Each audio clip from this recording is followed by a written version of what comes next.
Hello, my fellow Alaskans. How are you guys all doing out there tonight? We are here tonight at the Lusac Library Theater, and they are just about ready to start the conversation for the why Alaskans should be voting yes for the Constitutional Convention.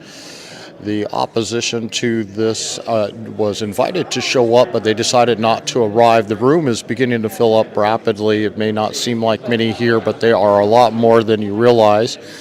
But they are really close from starting this up, and I just wanted to make sure we got a good live stream and everybody had a chance to like and share this video.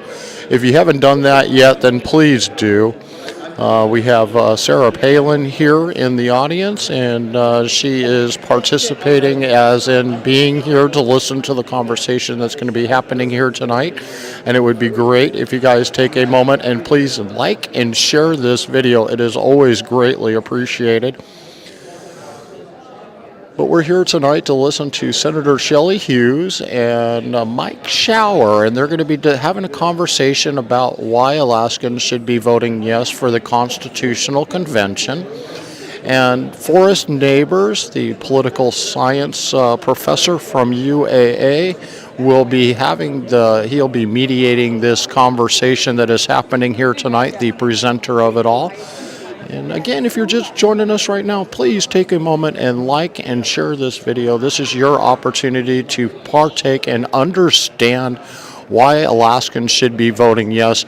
We hear a lot of negative advertisement. We're talking about $3 million has been funneled into Alaska through the different Soros-based organizations. One of the big ones is called the 1630 organization.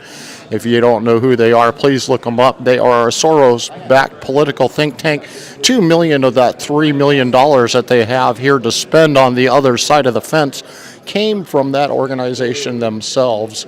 And we got another $500,000 that's been put in by NEA. And so it tells you really who wants to make sure this conversation doesn't happen, where we've had like $40,000 chipped in from Alaskans to combat this at this point. Last count was, I believe, 30,000, but I think they've creeped up to 40,000 now to spend against it to kind of help educate Alaskans why they should be voting yes this year for having this conversation. So again, if you're just getting here, please like and share. They're about ready to begin, so I'm going to switch microphones here really quick so that we can listen to what they're about ready to say. Again, if you haven't liked and shared this, please do that right now. Your friends, your family, they live in Alaska. They need to educate themselves why we should be voting yes for the Constitutional Convention, and this is their opportunity to get that conversation that they normally wouldn't be hearing from our mainstream media, who is pushing only the no and have nothing to say about the yes side of why we should. Tells you where the big swamp is, as deep pockets are being spent on. Just like our elections, this is another important one to take back control of our state, and this is one way to do it. Our legislators in for 7 years have proven we can't trust them when it comes to that. All right, I'm going to swap microphones here and just let it go. It will be starting here in just a second.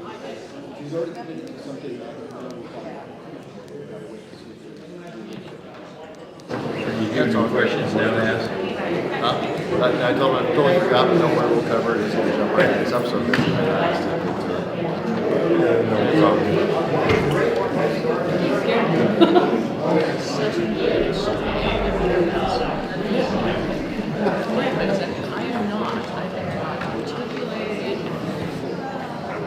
Well, sometimes it's it is, sometimes it's this. And if you're just getting here, like and share, please. Should be starting here in just a moment.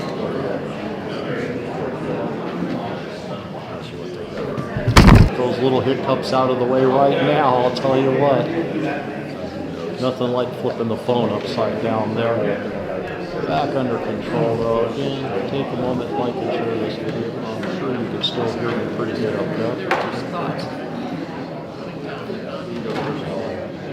No, it's not. It's really just it's treated.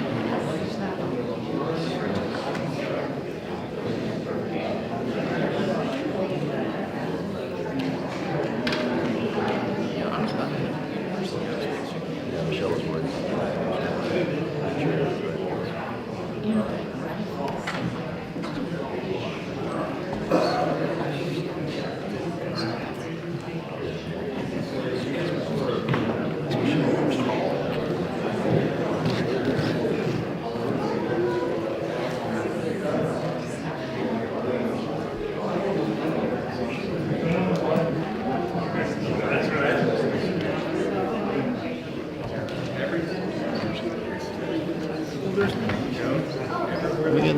all for being here tonight. Please take a moment, like and share this video.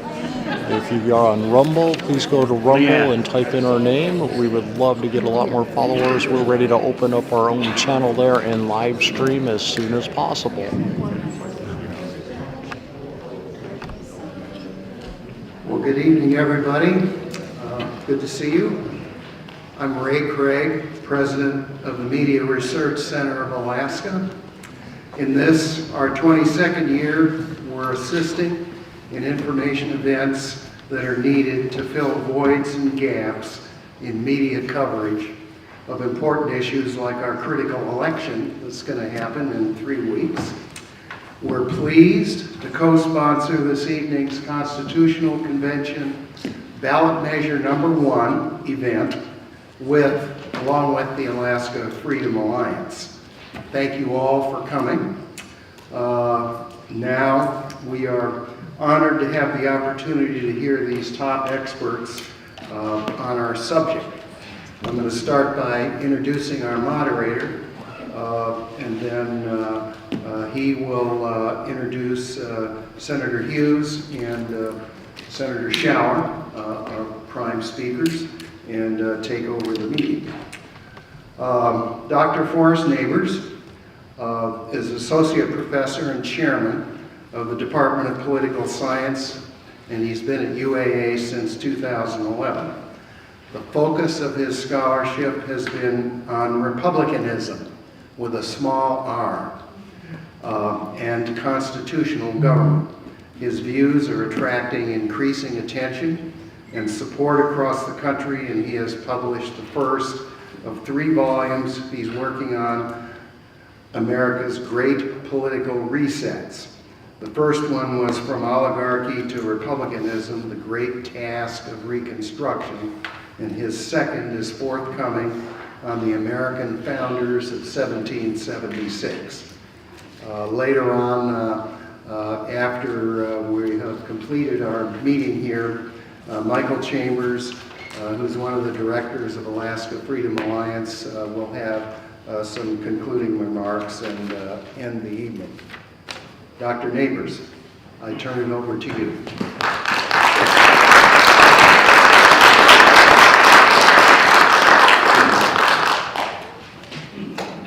Thank you. Good evening, ladies and gentlemen, and welcome. I am joined on stage by Senator Shelley Hughes.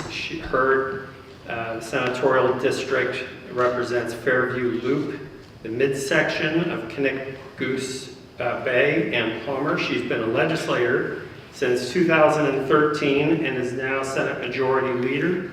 She is a mother of 4, a teacher, and a healthcare expert. Senator Mike Shower is represents the Parks Highway, East Mat-Su, Valdez area. He's a commercial jet pilot in his 5th year as, gosh, has it been that long? Yes, it has.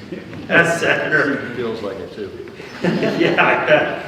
He's a military veteran, proud of his military service, as are we.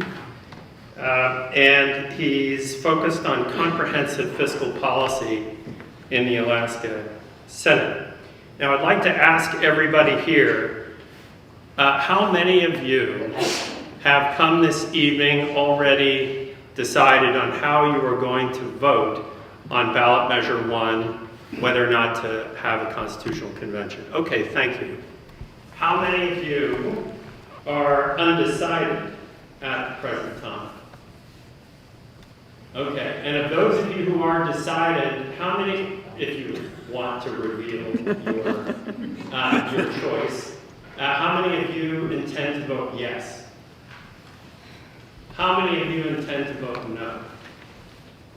Okay, and so I'm going to ask the question again at the end of this evening to see how many of you have changed your minds, perhaps. Now, I'm not here to change your mind. I am a neutral observer. But I want to begin just speak about myself a little bit by way of apology. I was recently conscripted by the Alaska Freedom Alliance to moderate this evening, and was reluctant to do so because my eye is fixed on what is going on with our national government. Whatever ability I have is devoted to trying to figure out what the heck is going on in Washington, D.C., and how to understand it. And that is, and so although I have studied the proceedings of the Alaska State Constitutional Convention and the Alaska State Constitution, I'm really not as up to snuff as I would like to be for this evening. But I do think I can add something to this evening's forum by just brushing up on a little bit on constitutional conventions. Between the time of the ratification of the United States Constitution in 1788 and 1912, 35 states entered the Union with new constitutions.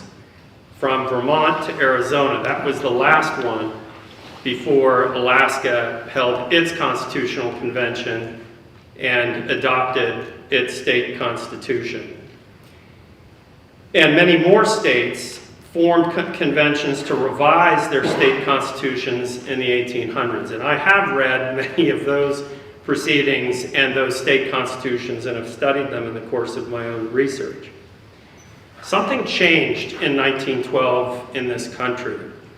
That's when the progressive experiment with government really took hold. At least that's where I would date the beginning of this progressive movement with the election of Woodrow Wilson. And the Democratic Party, surprisingly, became the primary vehicle for progressive government. They had a different idea of what good government is, I think, than what our founders believed, or even the Republicans who won the Civil War and led Reconstruction did. Their idea of good government was to feature a powerful executive, an administrative state filled out by experts who would be, they told us, apolitical, pause, and that judges and lawyers would interpret the text of the law, including the Constitution of the United States, loosely, which accommodated these changes that they wanted to make to American government, both national and local. The reason why I'm bringing this up is that by 1955, in November, when the Alaska Constitutional Convention met, this experiment was already 43 years in the making. And if you look at the Alaska Constitution and compare it to state constitutions that were framed from 1912 before other state constitutions, you will see some striking differences. And those differences were because of this progressive influence. And I'll just give you a couple of examples. Of that progressive influence in our state constitution. The delegation of responsibility for presenting list of candidates for judicial posts was given to the Judicial Council. This is in keeping with the idea that experts can be trusted to carry out the functions of government and that their expertise will be unbiased by political interests. A second one was to insulate the University of Alaska from accountability to popular oversight. And that's very explicit in the proceedings of the Alaska Constitutional Convention. You can see it. One of them even says so, that they wanted to sort of insulate the university to keep, as they say, education out of politics. But the question is, well, what happens when education becomes political? Then how are the people supposed to provide oversight to their institutions that they pay for?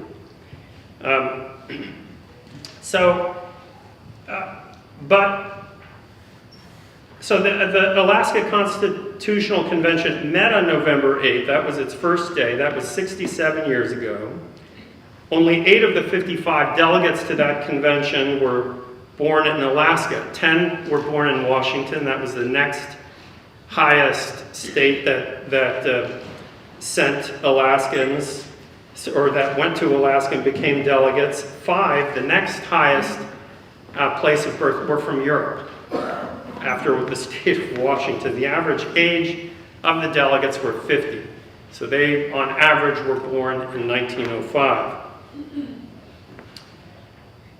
Now, what is a convention?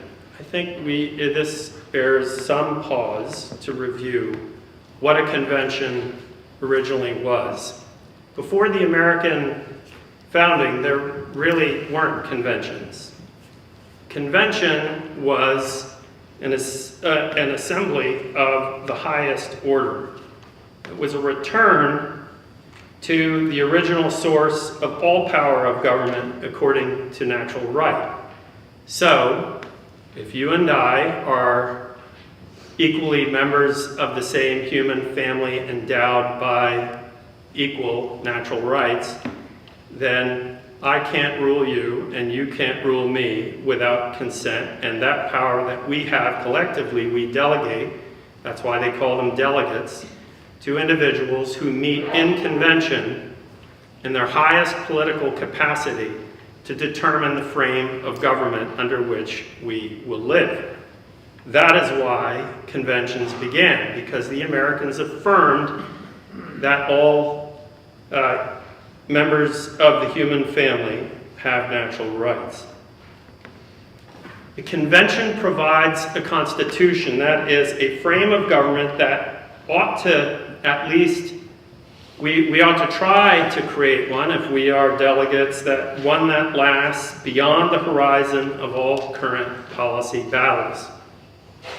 That means that current policy battles ought not be a reason to form a constitutional convention and to replace the Constitution that we already live under. A constitution, or a convention, I should say, concerns itself with just government, not with policy victories. That should be the aim of a convention, is to produce a better frame of government or a more just government. And the task of the Constitution maker, one who is part of that convention, is that of a prophet. It partakes of the role of a prophet, but without the prophetic gift. And what I mean by that is, you must aim at forming good government for future generations, but without having the foresight to know what the future will bring. We do not know what conditions and circumstances will be like long after we are gone, but we hope that the Constitution we frame will last after we are gone, when the policy concerns are utterly different than what they are today. So my recommendation to you, before we hear our distinguished senators, is that in deciding how to vote on Ballot Measure 1, you try the question thus: is the form of our state government failing us such that we need a new blueprint for government? Is our frame of government in need of an overhaul, that is a convention, or perhaps merely in need of repair, and that by way of amendment? Or, on the other hand, do the supporters of a convention aim at securing policy objectives and cementing them into a permanent constitution? Must we make necessary improvements to our system of government? And I hope that Senator Hughes and Senator Schauer answer those questions to their satisfaction and to yours this evening. I'm going to ask questions and field your questions. I believe there are 3.5 or 3x5 index cards floating around out there. If you'd like to put a question to Senator Shower or Senator Hughes, if you don't mind handing them to the usher, I will get them and we'll put them in the queue. So with that, who would like to go first?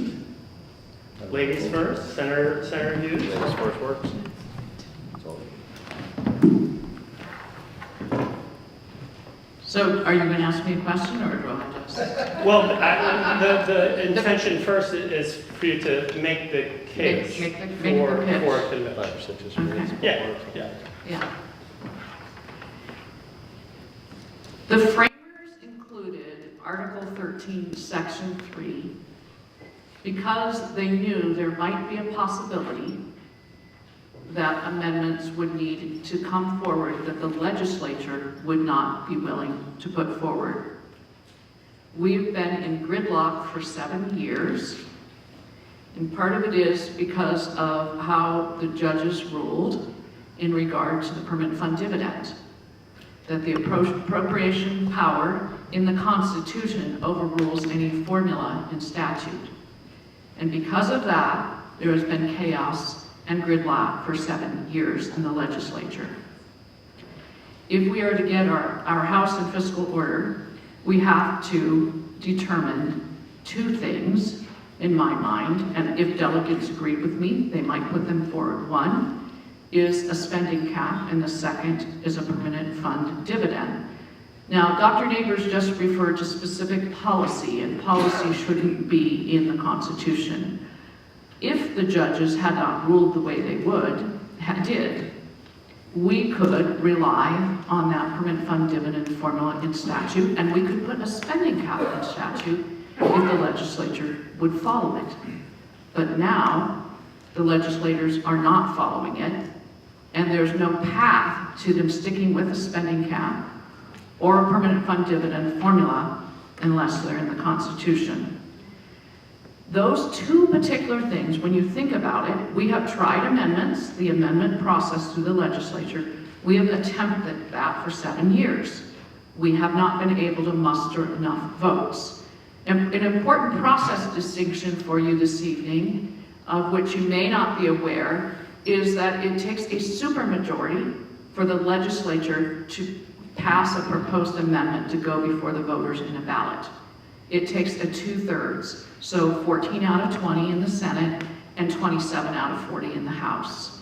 We've often been able to get up to a simple majority on these, to 11 out of 20 and 21 out of 40, but not the supermajority. And so we've been wrapped around the axle.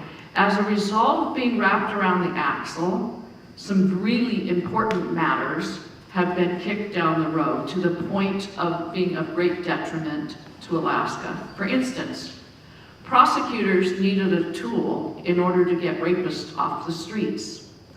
We couldn't get that through. In fact, we used unconventional means finally to get it through, bypassing chairs. Not a good way to do business. Laws should be vetted through committees. They shouldn't be done on the floor. That's not a good way, it's not a healthy way. But that's what we were up against because of things getting wrapped around the axle. There was a bill that took about 6 years to go through. There was another one that took 7 or 8 years ago, and to ensure our children learn how to read, are proficient readers by the end of 3rd grade, to hold schools accountable to do that. Because that took, I'm going to say 7 years, 7 cohorts of children lost out. That's not right. So in my mind, because of those items and the fact that there is gridlock, that is one of the reasons framers put the provision of Article 13, Section 3 in the Constitution for gridlock. And the second is for particular amendments that the legislators themselves don't want to put through because it restricts their power. You settle the PFD issue, you put a spending cap that restricts their power of spending. So that's where the hesitation, that's the rub. I would have been happy if those things would have happened through the legislature. In fact, we were pushing for those things so the need for a constitutional convention wouldn't be what it is today, but it did not happen. If we wait another 10 years, that's going to be problematic. So I believe the framers knew what they were talking about when they made the provision. They included it for a time, the very time that we're in. I also want to explain, because there's a lot of fear mongering out there as far as the process. So even Dr. Neighbors referred to, you could either do it by amendment or you could do it by convention. Well, I would actually stand to differ a little bit, because a convention is actually really similar to the legislature. The legislature has been meeting for 63 years, and I'm going to pick the number 120 days. That's the constitutional limit. Early on, it was longer. If you multiply 63 times 120, you get more than 7,500 days. The legislature has had the ability to amend the entire Constitution for 7,500 days. They could overhaul it, they could rewrite it, they could throw it out and start over. They've had that ability for 7,500 days. They haven't done it. What we're talking about is a mere 75 days. So I think understanding that it's one group of people in a legislature convention of legislators, another group of people, citizen delegates, in a shorter period of time. If we have trusted the legislature for 63 years, we can trust the citizen delegates. Guess who picks the legislators? The voters do. Guess who picks the citizens delegates? The voters do. So there's no reason to distrust the citizen delegates any more than the legislature. And I'll leave it at that. There's other reasons, but I don't want to hog the mic. That's perfect, 6 minutes.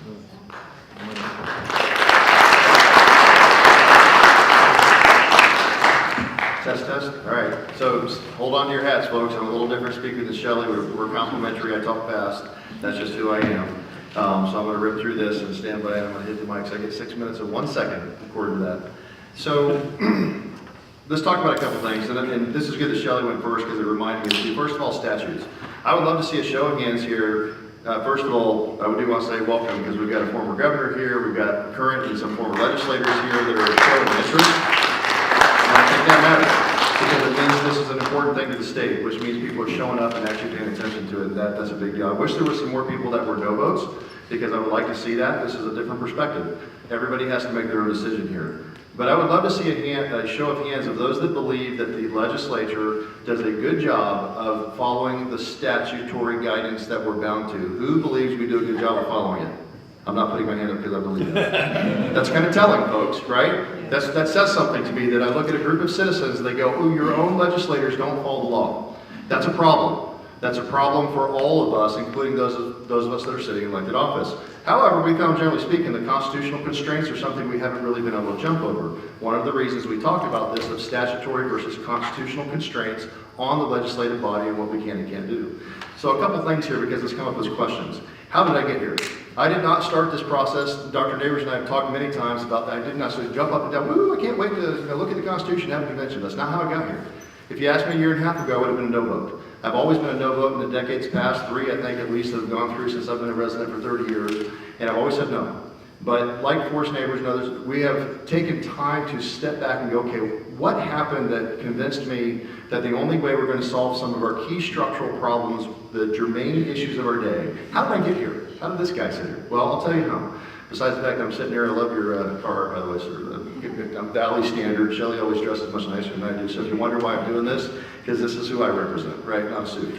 So if I dressed up like Dr. They started featherman, get me out. So I got to wake you up a little bit, right? So here's the thing. So I was always a no.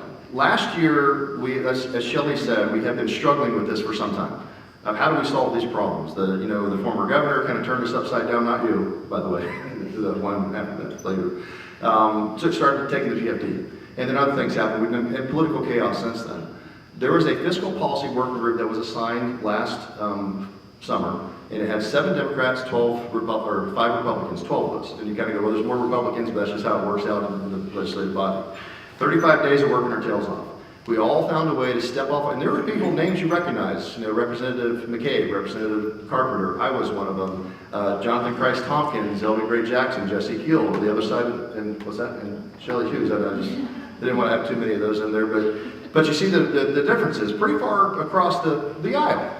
And after 35 days of working our tails off, and Shelley knows sometimes I'm sitting there at 2 o'clock in the morning in China in a hotel room in a FedEx trip, and I'm up on the phone working for probably 80 hours a time. We found a way to compromise and find solutions where everybody stepped off of their positions over that time, left and right, to solve the problems. We had a good, elegant solution for the PFD, the spending cap, a balanced budget. We presented that to legislative leadership across the board. Shelley's one, but she was obviously on board with it. And you know what they did? They said nothing. They didn't look at it. They didn't entertain it. And I looked at that and I go, you have got to be kidding me, folks. We've got to solve these problems. We can't wait. They did nothing. No action. That's when I crossed the Rubicon and said, I'm done. I realized this legislative body, based on who the personalities are, where they come from, who influences them, and the special interests that kind of really control the state, I'm like, all right, it's time. We're going to have to give this back to the people. Reluctantly, I'm not jumping up and down, but I realized that's the answer. And the second thing that happened is that this past May, and we know Shelley was there for this, I get a little credit for this one, I guess, but I put in a statutory amendment for the PFD. It passed. We were like, oh my gosh, it actually passed. First time in 7 years. And another senator had an energy relief. So it went out of the Senate with a full statutory PFD, $1,300 in addition to that for an energy relief. It had an extra capital budget that we desperately need, and it had a fully funded operating budget. And we still put money in savings, and there was no deficit spending. And then the House, if it had been voted on the same day, it would have passed. The House Speaker sat on that for 4.5 days, and here's what I want you to hear. Here's what I saw with my own eyes. I know Shelley saw it. Juneau was flooded with special interest and lobbyists for the next 4.5 days. They ruled that building in and out of offices all day long. I watched it with my own eyes while the raw political power of those who actually control this state flooded Juneau and changed those votes. Whether they promised, coerced, threatened, I don't know what they did, but 4.5 days later the Speaker calls the vote and they shot it down. You tell me who controls your state. And that just confirmed for me that the right answer is to give the power back to the people. So we're coming up on, I got 1 minute left. So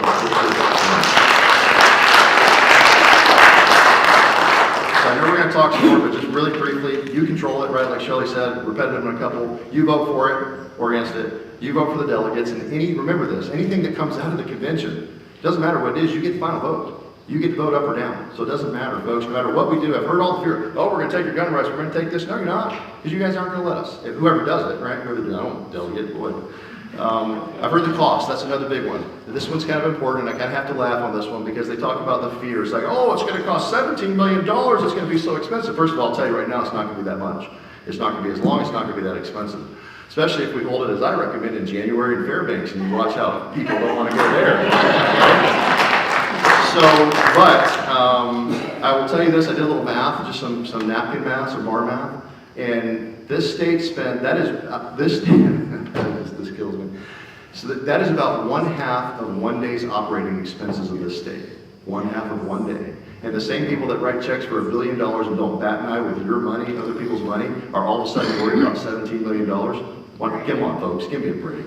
This is about scaring you to not do it for different reasons. There's a lot more in here, but it's time I'm going to kind of stop on that one. But last couple points is, and we will get to this for us, so we've got it. But remember, this is where I'm going to stop. Is this dangerous?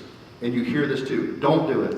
And I'm going to be a little facetious here. Cats and dogs living together. The world's going to stop spinning, thrown off to the moon. Grandma's going to be pushed out of the old person home on her wheelchair. I've heard all the fear mongering. Scare, don't do it. Here's the thing. There have been over 200 state constitutional conventions for the second oldest entity on the planet with a convention, or with a constitution. In the Northeast United States, a little state, still functions just fine. They've had over 200 of them. There have been hundreds of these across the nation. It's a healthy part of the process for the people to be involved in this. It is not dangerous. It is a healthy part of the process. It happens all the time. So don't buy the fear, folks, because this is where I'm going to stop and get into the rest of it. This is about power. And this is about control. And if you look at who opposes it, if you look at where the money's coming from out of the state to influence us, that should anger you. This is about power and control. Those that get the money through the government, they want to not lose that power. And if you vote no, they keep it, the status quo. If you vote yes, They are scared you're going to do the things that Shelley said, take away some of that money and control, and all of a sudden the dynamic changes. I think that's healthy. I think that's good where we need to go, and I apologize I went over, so thank you. I think he's... I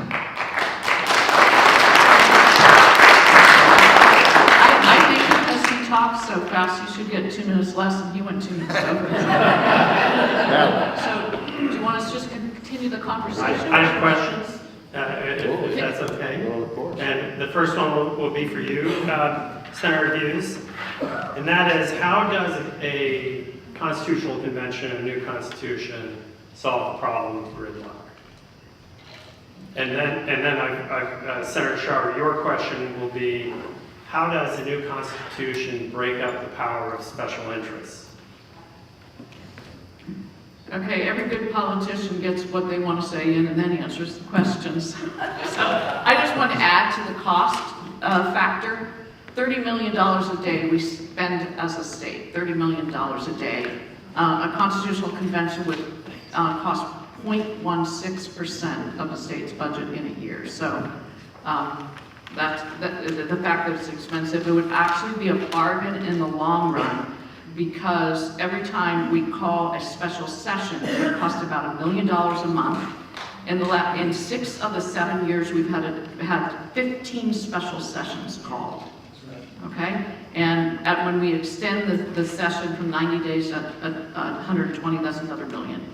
So it's actually a bargain to settle some of these things so that we can get back to getting the work done in a timely fashion. So how is this going to break the gridlock? It goes back to the fact that legislators hesitate to restrict their own power. Citizen delegates are not going to have that concern because they're not restricting their own power, they're restricting the legislators' power, obviously. So citizen delegates would be fine, I believe, putting parameters around the legislature. And so that is the short answer. And are we timed on this? Because Go ahead. that's really my answer, but I have some other points. Do you want to wait? Go ahead, please. Okay. I also want to mention, just to alleviate fears, as far as we talk about the necessity, we're hearing from the other side it's unnecessary, but then we talk about the gridlock and the hesitancy of the legislature to restrict their own power. We talked about it being expensive, but the other item that we're hearing from the other side, with their several $1 million of outside dark money to spend to get the word out, is that it is dangerous, that it would open Pandora's box. Well, I am here to tell you that worms were not escaping cans in the over 230 states that have held state constitutional conventions since our nation's founding. New Hampshire, I've read 2 different places, it's either been 16 or 17 they've held. I want to talk about the most recent period when some were held. There was an 18-year period where 19 state constitutional conventions were held. 19 over 18 years. And that was 1968 to 1986. And I want you to think about what was like in our country. Because one of the arguments that says this is too dangerous is because this is considered a very polarized time. There are high emotions. There's much division. Well, let's go back to that 1968 to 86 period. What was happening?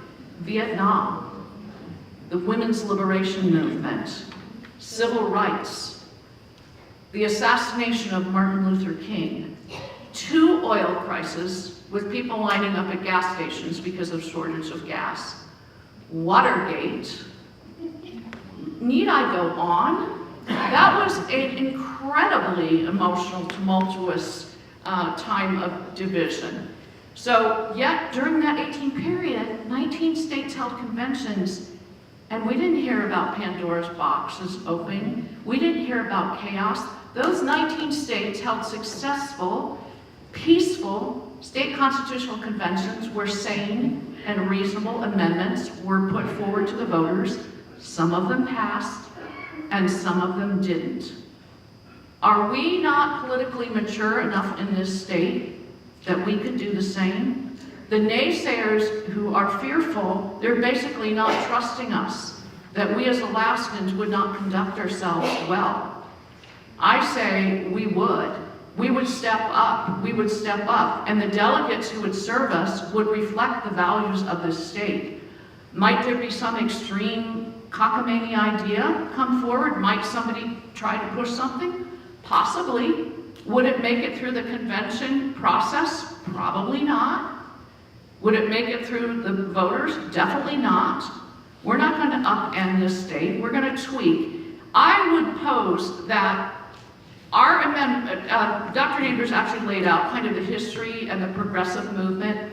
So, and this is known in academic circles as they study constitutions, that our Constitution is actually a little bit left of center. I would say that the most we would do would get it in the center. There's not going to be some kind of extreme overhaul. It just isn't. It has to be approved by the people. When you think about the mix of Alaskans and how we vote, it's going to be okay. There are safeguards. The voters pick the delegates. The delegates are going to reflect the values. The delegates put forward proposed amendments where they have to get the support of the entire convention. Then it goes on the ballot and the voters decide. So it's a very good process, and the framers were wise to include it, and they trusted the people of Alaska to step up when the time was needed. And so as we hear about all this danger, I just want to say there are safeguards throughout the process. We can do this. History shows it can be done, and I just don't want you to buy into the fear-mongering. In fact, I would love to look the naysayers, the opposition in the eyes right now, because I think they are frightened. They are frightened because they know the status quo is working for them. And they're afraid things are going to go topsy-turvy. They're trying to get us to go along with that, but they are the ones that are frightened. And I would look them in the eye and say, if we improve our Constitution so that we can have a better future, so we can have more vibrant communities, so we can have a stronger economy, the tide rises and lifts all boats. So it's actually going to lift them. They're frightened that they're going to be harmed. We're all going to be better off if we do this, and we can do it in a sane and reasonable, successful, peaceful format.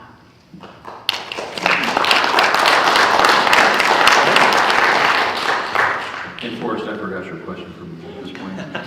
How does that, and I forgot to turn on my mic. How would a new constitution break up the special interests? You talked about the lobbyists streaming into the Capitol in Juneau and changing votes and twisting arms.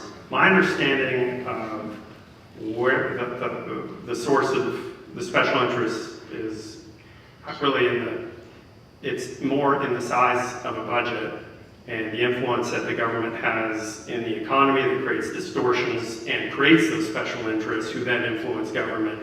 So to me, the issue is frugality, not necessarily constitutional design that fixes it. Okay, good question for us. And so I'm just going to go through a couple things. We'll talk about them. So, and I agree with you on the process of how we got here, but the reality is now we have to deal with the fact we're here, right? So let's think of a couple things here. So first of all, you're going to hear this, right? So how would we break up the power problem? Those that are reliant upon that power, they either get money from the government, funneled through, like you said, to those special interest groups, so they're going to do everything they can to hold on to it. Or we have a structure where certain individuals from the bureaucracy, for example, can stay there forever and they wield immense power. If you see that in the legislature, you'll see some staffers are there for 30 years. It's not that the legislators change out. Same staffers stay there. You see the same thing in bureaucracy. I heard a representative say just yesterday, actually, he heard the Weeby syndrome.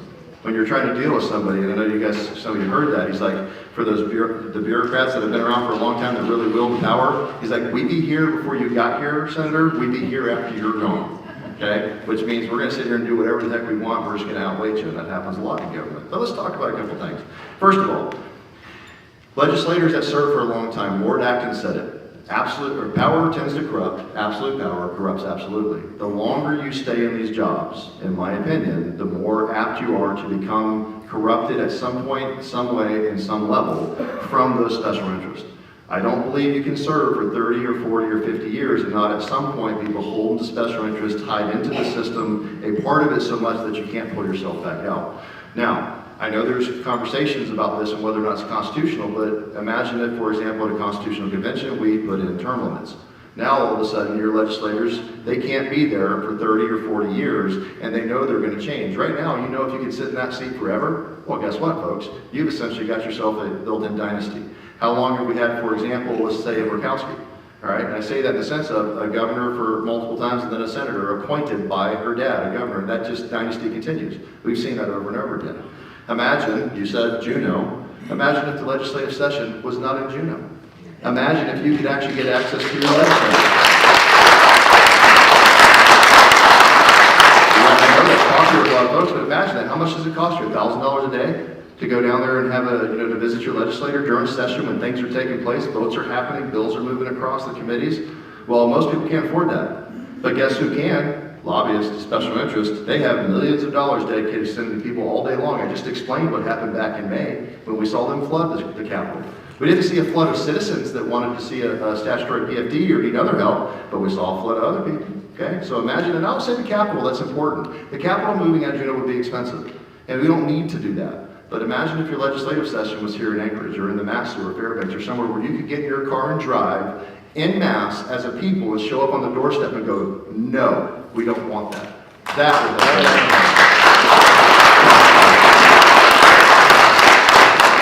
if we could do, like Shelby said, and pass a constitutional spending cap, because I illuminated why we don't follow our statutes, right? But we've kind of been stuck in that little that pesky constitution, kind of limiting our power.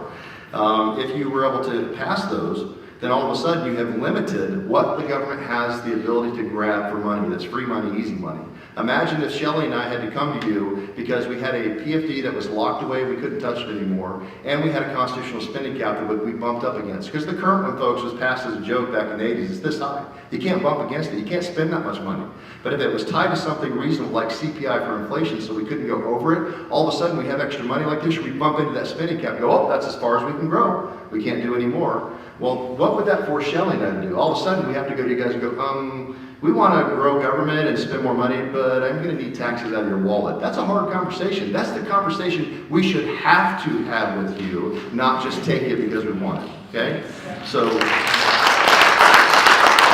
and three more things for us, and I'll stop there, because these are just ideas, right? And so, another one, how to select our judges. Forrest has talked about this, it's an issue, and I think it's important. It's the Missouri plan, the merit plan. Guess what? Even Missouri doesn't use that plan anymore, folks. So, just for a way we select our judges, you don't select them. You don't elect them. They are appointed. They come from the Alaska Bar Association, all right? And the next thing you know, you have 6 members on that council, 3 lawyers, 3 civilians.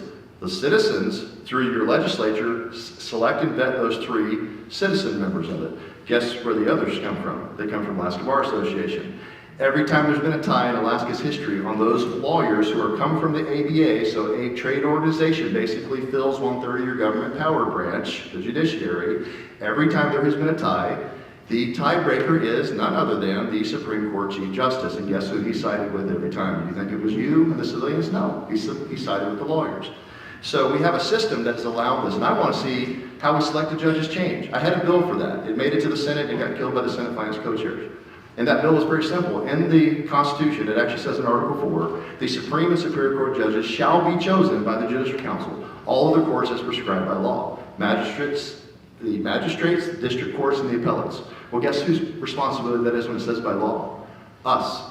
We abrogated that responsibility a long time ago, and we should be taking that back because we should start filling it, not with left-leaning judges, folks, and I hear this all, you just want right-leaning judges, Mike. No, I don't. You know what I want, folks? I want constitutionalist judges. I want judges that do their job. That's their responsibility, not to be left or right, not to be activists. 2 more things, I'm done for this part, anyways. Not done. And Inspector General. That's one we can have. We can have an elected Inspector General that's outside the system. We had it in the military. Who's watching the watchers, folks? Do we elect your Attorney General? The top cop, if you will, the top lawyer for this? We don't elect them. They're appointed. Everybody in the state works for somebody as a political appointee. If you have somebody that's not doing it right, or maybe has their own scandal or whatever, guess what? You think an attorney general is going to go out of their way to do something against their boss, the governor? No.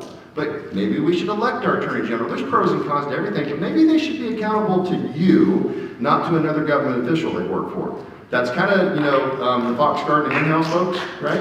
So, and then the inspector general, same thing. Like I said, the IG and the AG, somebody that's outside the system, and what the military did is in that system, a 2-star general, and I know them, right? Because my computer group's 3 stars right now. They can do and investigate anything they want. They have the funding, the charter, and the resources to do it, and nobody can tell them not to. Fraud, waste, abuse, all those things, they can go after it all day long.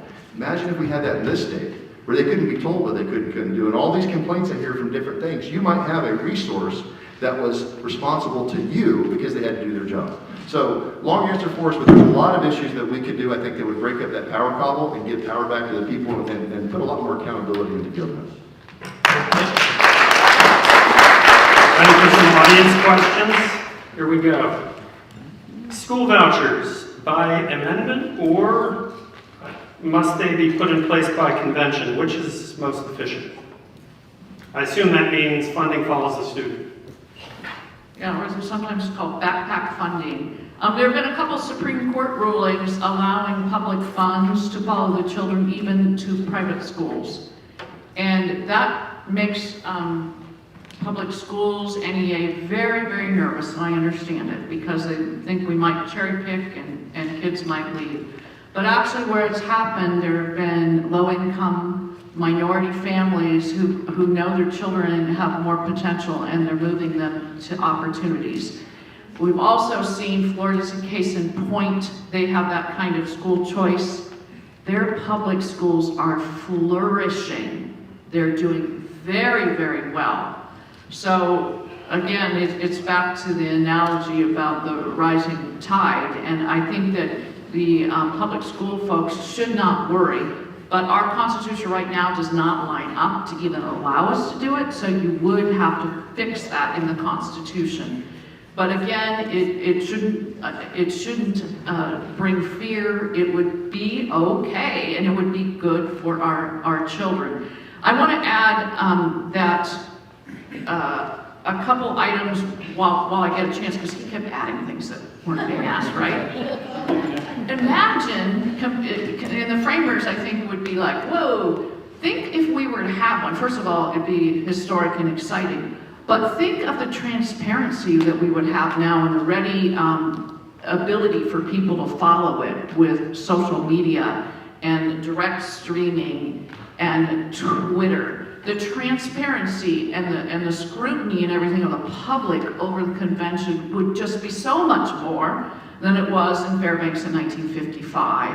I wouldn't be surprised if Jeff Landfield were tweeting out what the delegates had for breakfast. I mean, it would be very transparent. So I want to make that point. It's not going to be hiding away. It's going to be out there. I also want to bring up something.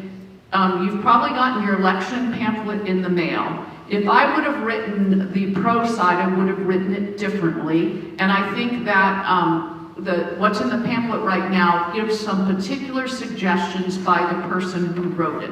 I don't actually agree with all of those. So I just want to put that on the record for you. And even as we're talking about some of these policies, whether it be judges or schools, those are things that are going to be up to the delegates. Senator Shower has things he'd like. I have things I'd like. You have things you'd like. But actually, it's going to be what the delegates put forward. And for one thing, for one, we need to reform the judicial selection process. I don't want to see us go to an election process where you go and see judges' signs out in people's yard signs, vote for this judge, vote for that judge. But what I do want to see is I want to see balance, because right now the selection committee is tipped and weighted towards attorneys. It needs to have public members. How about 9 members, 6 or 7 public, 2 or 3 attorneys, something like that. We could have confirmation then by the legislature. So you can bring in and make it much more fitting for a representative democracy.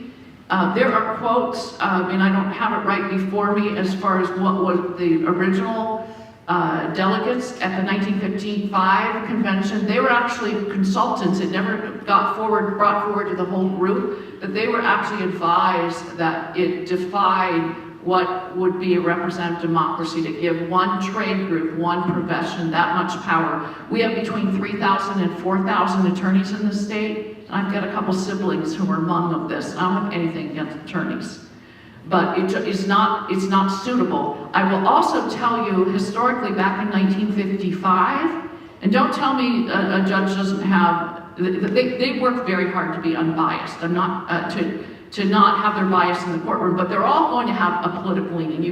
Everybody does. No human is without that. Back in 1955, more than half were actually, if they were asked, of attorneys, this was nationally, were right of center. So, in 1955. So it was fairly balanced. Up here, it may have been a little bit different, but it was probably about 50-50 up here. So it actually didn't work too badly the first couple of decades. But now, attorneys tend to lean to the left. And that is just a fact. In fact, in the debate earlier that Lauren, our former lieutenant governor, participated, he talked about an actual conversation that he had with a Democrat. And at the time, the governor was a Democrat, the Senate was controlled by the Democrats, and Lieutenant Governor, that then Senator Lauren Lehman, he was a Republican, so he was in the minority. And a Democrat said to him, you know, someday we may have a Republican governor, and someday the Republicans might be in charge of the Senate. But we, and this was a Democrat speaking, we will always control the judiciary branch. Now that right there tells me the judiciary is political. It should not be political. We should try to get it as to the center as we can and as balanced as we can. And we can do that by tipping the balance of the judicial selection, the judicial council, by putting more public members on it. And the one thing I want to add, because he mentioned an inspector general, and again, this is my wish. He's got his wish list. You may have your wish list. Another thing we might want to consider that would have to be done in the Constitution is whether we want a state auditor. State auditors are elected in other states, and that could be a really, really helpful thing, because what I see right now is not working as far as our budget process. That you have commissioners of various departments come before the finance committee. They're human. They want to protect their employees. They know their employees have to pay the mortgage, feed the children. It's human nature. They want to have as much money as they can for the department. An auditor would be able to get in the weeds without bias, with objectivity, and be able to tell what is really needed and really get the information that we need. Other states have that. We don't have it. That is something we might want to consider. And that person would be accountable to the people because the auditor would be elected by the people. So that's another idea there. But all these different things, they aren't up to me, they aren't up to Senator Shower, they would be up to the delegates. And of course the delegates would hold meetings and they would hear from the public. In the 1955, they took a convention, they took a 15-day break. And they traveled around to hear from the different communities, and that would, I'm sure, would be part of the process. It would be a very fair, open, and public process. So, thanks, Shelley. Just a couple ads here. There's some things when you think about it, they're more of the fear mongering. Is that we're going to have, it's going to be, flooded with dark money. You got to ask yourself, why is the 1630 fund, which is a far left progressive fund, far left, funded by billionaires like Soros and others. Everybody's got their boogeyman, right? But they're funding this opposition. Again, why are they doing that in Alaska? You got to ask yourself the question, okay? Why? I was going to ask you that. Well, I wish I knew. I think I know, but I have ideas anyways. But there are some other things that come to this when you think about why you would want to do that. First of all, the balance. You're going to pick delegates from across the state. They're not all going to come from the Matsu. They're not all going to come from Anchorage. We're going to elect them regionally across the state. So you're going to get a balance of some left, some right, some Democrats, some Republicans, conservative, liberals, etc. So that's going to be, as Forrest and I were talking about this before we started, is you go, well, shoot, Mike, that's dysfunctional. Just like the legislature go, exactly. But that's not necessarily a bad thing. How is our representative republic designed to work? Generally, slowly. A dictatorship is the most efficient form of government you have, but usually they don't work out real well for the people in the end, okay? Ask the people under Stalin or Mao Zedong or anybody else in history, right? Hitler and others. So, but we will see a balance on that. But here's the difference. Shelley talked about this before. Remember, you need that 2/3 majority to get constitutional amendments through that could change the structure of this state to put us on a better path. Well, guess what? At that convention, it's 50% plus one. So all of a sudden, that group, you go, oh boy, it's balanced like this. We were this close. We probably, matter of fact, I am confident this year, we would have passed that, if the legislative leadership would have listened to us, we would have passed a comprehensive fiscal policy that would put this state on a good path. We had the numbers in the Senate, if it was 50% plus one, and we had the numbers in the House, it would have been really close. But a delegation at a constitutional convention, you have things like a spending cap or a PFD or maybe how we select judges or any of these other ideas that people have, it would have a chance to pass. That it will never pass this legislative body based on the influences and things we talked about before. There was one native Alaskan at the original Constitutional Convention. How does that sound for fair representation in the state where about 18–19% of our population are Native Alaskans? They weren't represented at all, folks.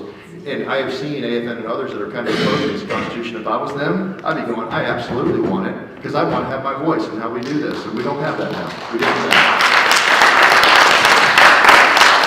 Last point there is... Can I add just to that particular point? I have a William Hensley quote speaking. So at that time, the concentration of Alaska Natives actually was almost 20% in the state.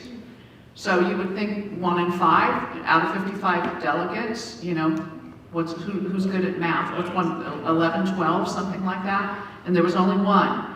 And William Hensley said, we were not truly participating with only 1 out of 55 delegates. Our thoughts, values, history, and issues were simply not reflected in the Alaska Constitution. That could be readdressed. I also want to say there were 6 women, but I would think if we were to have a convention here coming up, that we would have more women than 6.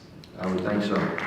Well, you've already answered a couple of cards that came in, and one is Alaskan, especially Alaska Natives, should demand a seat at the table to craft a constitution that has us in mind, that is Alaska Natives. So you've answered that one. Here's one that has not been brought up, and I might say something slightly controversial, but I'm not an office holder, so I can't. There are 2 questions here about a sheriff.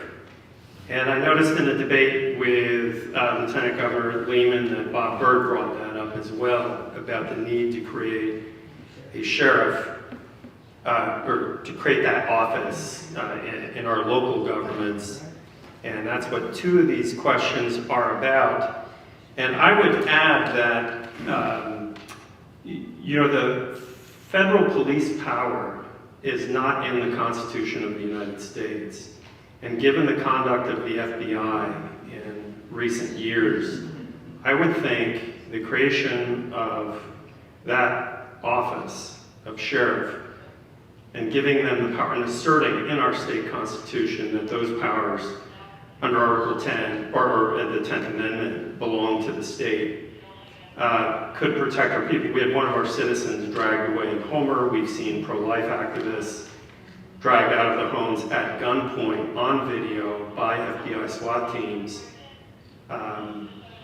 What do you think about the power of the state government being used in that fashion and put in the Constitution, our state Constitution? Well, the good news for us, for the folks here, is I'm not shy, and I am somewhat controversial, so I guess I'll just take that one.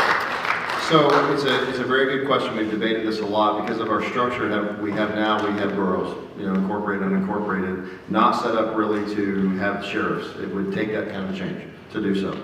So things that we should consider, and I will go back to an example I remember watching in Colorado, and it was about magazine size for pistols, rifles, whatever it might be, semi-automatics. And there was a charge from the governor, because they have sheriffs and they have counties in Colorado, that said, you know, you can't have a magazine capacity, I think it was more than 10 or something like that. And everybody's like, that's impossible, we can't do that. You just created, you know, 2 million felons and as Colorado citizens unless they turn them in. It was interesting because what I watched happen, because this is where you eliminate the issue. Those sheriffs, and people don't necessarily understand this, I didn't until I watched that and researched it, this is years ago, and it is that the sheriffs are the actual enforcement authority. It's not the federal government, it's not your governor, it is the sheriffs. They can enforce or choose not to enforce those laws. And what they did is 59 of like the 65 sheriffs in the state of Colorado said, we're not doing that.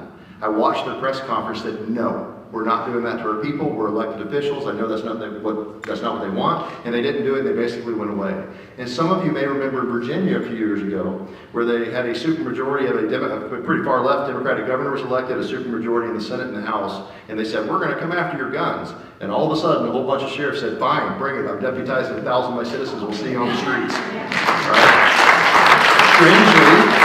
Strangely after that, they said, we're not going to do that. And they let that go. And what's really interesting, in books, I try to go back and find that. It's like it's scrubbed off the news sites. It's hard to find it. It's like they didn't want people to see that they weren't successful.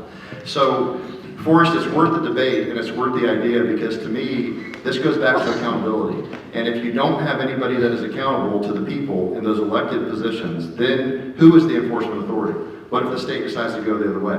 Right, and listen to the federal government, and we don't tell them, no, we don't want that here, we don't respect what the will of our citizens are, right to own guns, or any other thing that you want for our own Constitution, federal supremacy, right? That's an issue. So I believe that is something that probably should be debated at a Constitutional Convention of how we would do that. And there's also cautions, right? Anybody here live in the Matsu? I mean, we do, obviously. There's a couple, right? Some live in Anchorage. What happened during COVID? As far as the powers that were granted under the Anchorage Assembly and the police department, you were shut down. What happened to Matson? We pretty much stayed wide open. So there's pros and cons to everything about how we do it, which is why this is so important. We bring these things up, we debate them and vet them and decide how we may want to move forward. But that is actually a pretty important question. Thank you. Okay. And I'll just add quickly, won't belabor that, but I think it's important, whether it's this issue or anything else, that there might be some pretty differing opinions, is that we'd be brave enough to have the conversations, and a convention would allow us to have those brave conversations. And if there's not the support for one item or another, and I know the abortion issue has been brought up a lot. As I'm trying to educate people about the process, there's some that are really obsessed with that particular issue, worried. Well, I don't want Alaska to be one of 5 states where a woman can have an abortion right up before she has a delivery. I don't want Alaska to be an abortion destination, that to be part of our tourism industry. But, is there what could pass? We need to have that conversation. We need to have that conversation. When a large number of the public votes in a citizen initiative for parental notification for a minor having a notification, and the courts totally overrule it. We are at the point right now where we have no ability as a legislature to provide any parameters whatsoever. And and again, this is me personally, it's not going to be up to me what comes forward, but I will just say, on this particular issue, I believe that one day we will look back at abortion like we looked back at slavery. We will say, how did such a barbaric act, how did a civil society allow such a barbaric act to kill precious, tiny, defenseless, voiceless babies? We need to step up to the plate. We need to provide tangible support to women who have unplanned pregnancies. And I'm talking financially, with meeting their needs and helping them. And we need to streamline adoption. We need to make contraception readily available. So, but I do believe that, what I want, it may not be what happens. So it is a conversation, whether it's having a sheriff, or whether what we're going to do about the abortion, just the free-for-all we have in the state. We have to be brave enough to have those conversations. And until you have a convention, you're not going to be able to get those kind of things through. Again, because of the 2/3 majority in the legislature versus the 50+1 majority in a convention. And you have the safeguard of the voters for both of them. So always keep that in mind.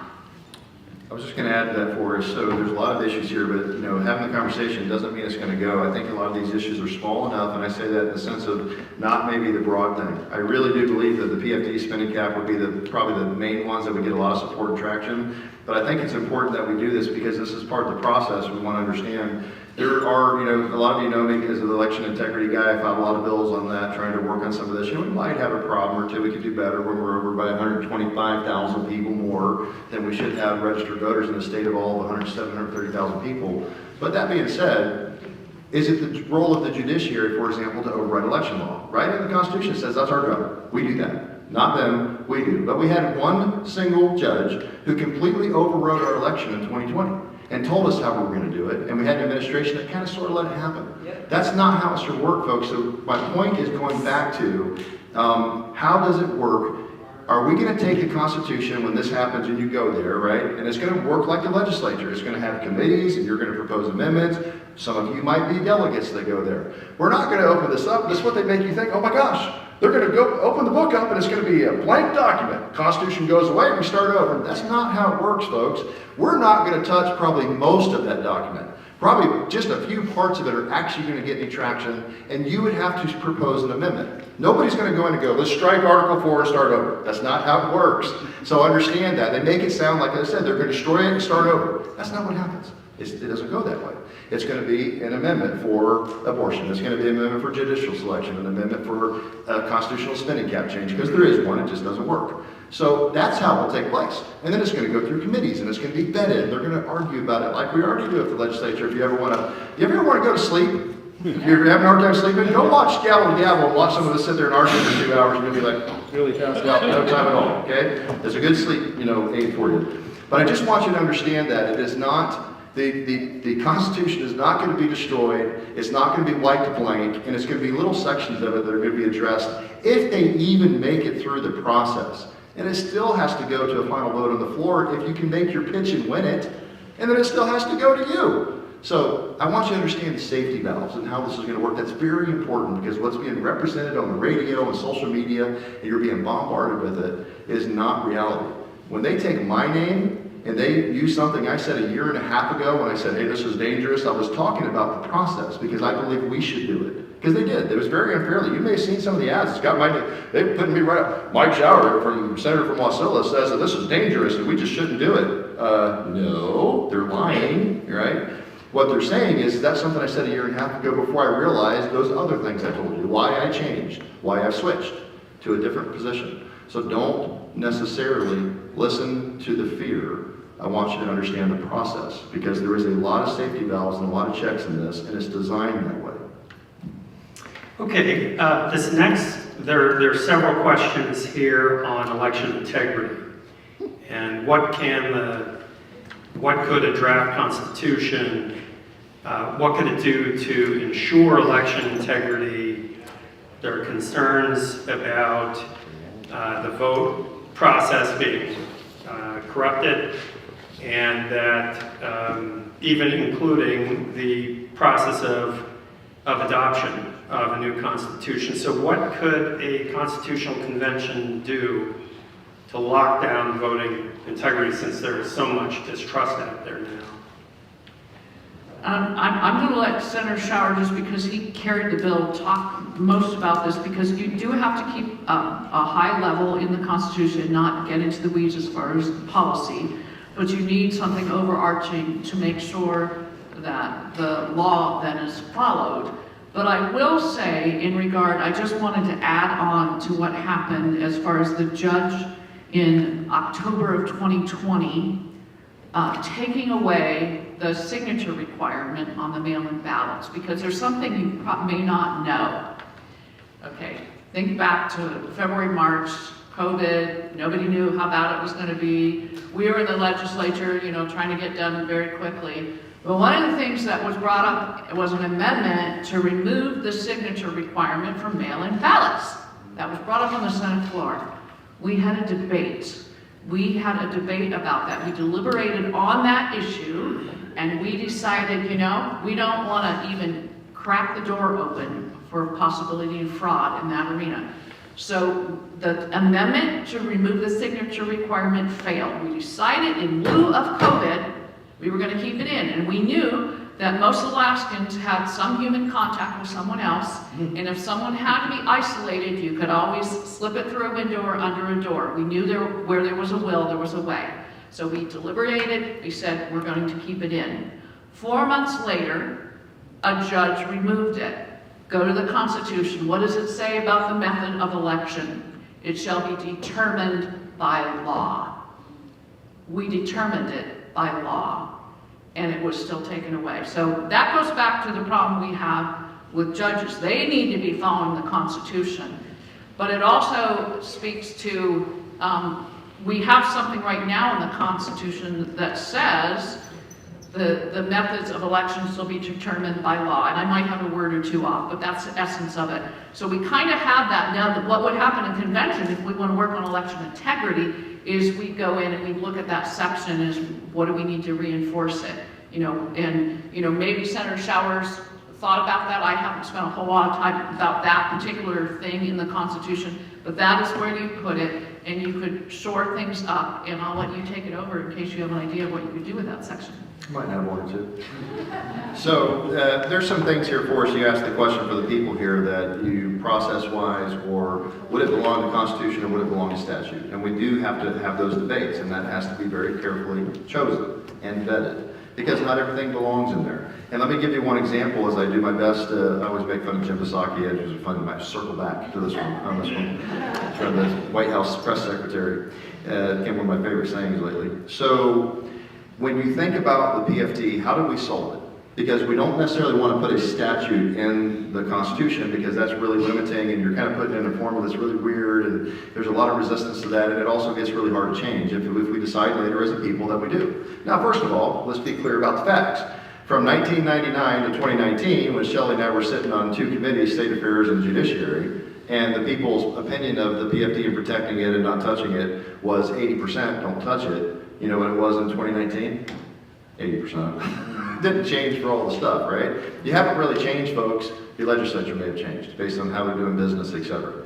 So why do I say that? We looked at this and we didn't necessarily, as a group, that fiscal policy working group, want to put the formula in. And one of the reasons was you have two problems you got to solve. In all these cases, you have to solve a political problem, and sometimes you have to solve a math problem, right? Solving the math problem can be easy. The political problem might actually be harder, right? And so we looked at it and said, well, putting the formula in is not going to work because a lot of people aren't going to vote for it. Same time, we had to have some kind of hook. If you just say, well, statutory change, great. The problem is, do you trust us? And we already know we don't follow statute. We did that with a show of hands a little while ago. So what we said was this is the line, I've got it memorized. It said, there shall be a PFT paid every year in accordance with the statute. Any changes to the statute shall be approved by a vote of the people. In other words, whatever's in there is in there, and it will not be changed unless you agree to it in the next election through a vote. We would have to make the case for why we do that. It gives us some room to maneuver, but it is protected forever for you, for our kids, and for our grandkids. That worked, and it was passable. It got enough people to step to the middle. Now, why do I say it that way when I go to elections? There are some things that are going to work. Some things need to belong in statute as things change and you would move stuff. But here's some key tenets. Number one, you need to be a citizen of this country to vote. Yes. Period. No question. You need to be a resident of this state to vote in this state's election. Yes.